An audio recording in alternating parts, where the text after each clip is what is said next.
আমার মেয়ে গুণক দিয়েছি, তারা লক্ষ্মীগঞ্জ বেড়ে আশ্রয় নিতে গেছে, এখন আর পাওয়া যাচ্ছে না। নানার বাড়ি গোবিন্দপুর কালিদহ ইউনিয়নে, খালার বাড়ি লস্করহাটের। কাউকে আমি, আমার পরিবার ছাড়া আর কাউ নাই, কেউ দুলিয়াতে মনে হয় বেঁচে নাই। দেশবাসী আপনারা সবাই উদ্ধার করেন, আমার আর কিছু করার নাই, আমার আর কিছু।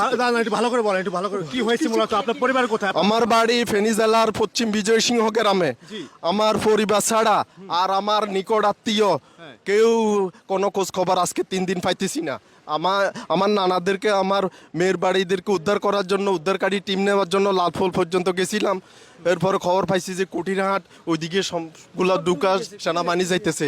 এইটা শুনি আমি এখন আবার আমার বাড়ির দিকে রওনা হইতেছি। আল্লাহ পাক রব্বুল আলামিন দিলে পাবো। মানুষের উদ্দেশ্যে কি বলতেছেন? জি, মানুষের উদ্দেশ্যে কি বলতেছেন, মানে কি ধরনের হেল্প চাচ্ছেন আপনি এখন, কি ধরনের হেল্প চাচ্ছেন? আমি চাচ্ছি- উদ্ধার চাচ্ছেন। হ্যাঁ, উদ্ধার, জীবিত